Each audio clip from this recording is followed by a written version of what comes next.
From focal onset, now I am moving to generalized onset seizure. As I discussed previously, according to the old classification, there were four types under generalized onset seizure, and that was tonic clonic, atonic, myoclonic, and yes, absence. One of the very important entity we are going to discuss and study first is the absence seizure. Okay.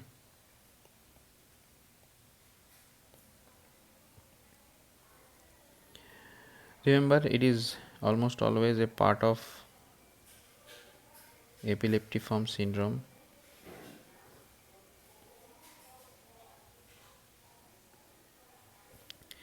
It usually starts during childhood at around age of 6 years and more common in boys.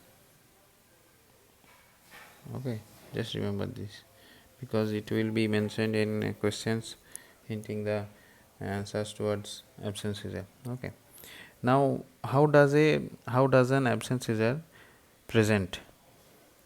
Imagine a guy is playing, he gets the football, everybody else around him is screaming, pass the ball, but he stood there with the ball like a statue momentarily.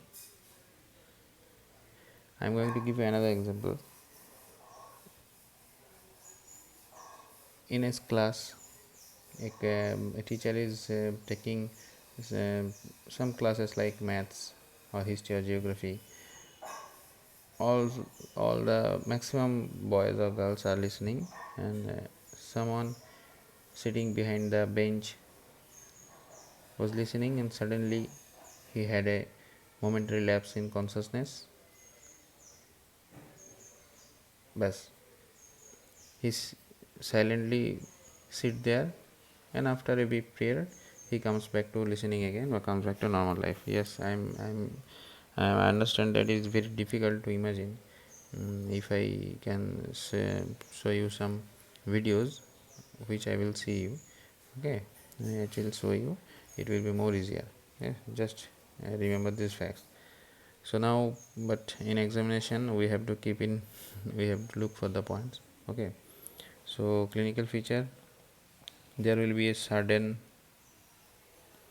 brief loss of consciousness without, remember this, very important, without loss of postural control, because he will not fall, he will maintain the posture he was maintaining previously before the seizure, and the sudden brief loss of consciousness will be around 4 to 5 seconds. Okay, remember this because I will need it later to explain another thing. Number 2, the boy regains consciousness very quickly,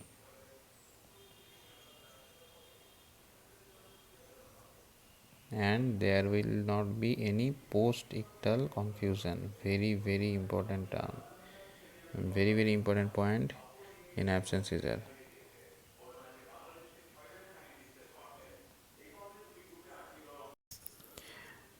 The precipitating factor may be hyperventilation.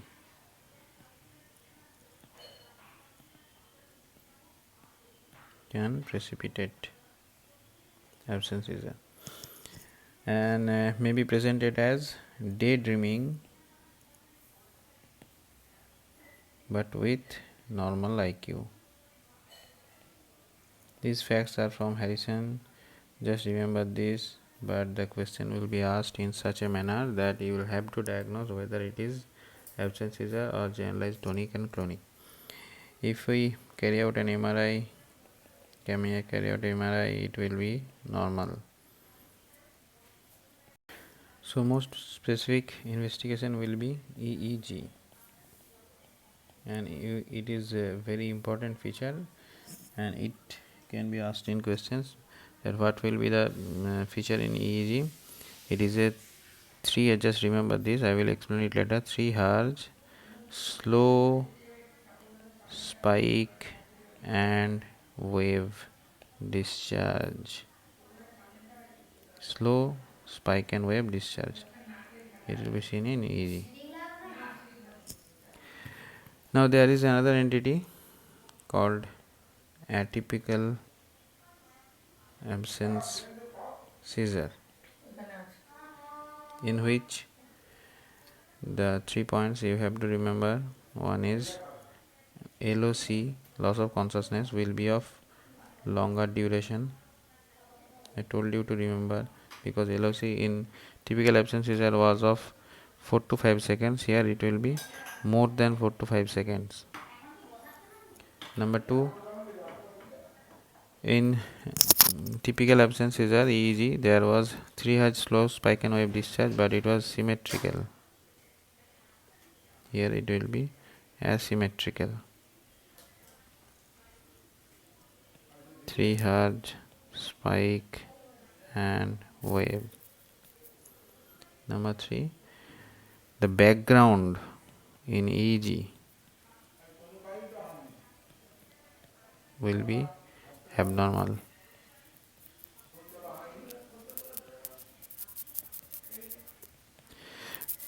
Yes, because through the lines it is kind of difficult to understand the EEG pattern, but I will show you recently that what an EEG will look like in absence seizure or in any other seizures. Okay, so that's it. This is absence seizure.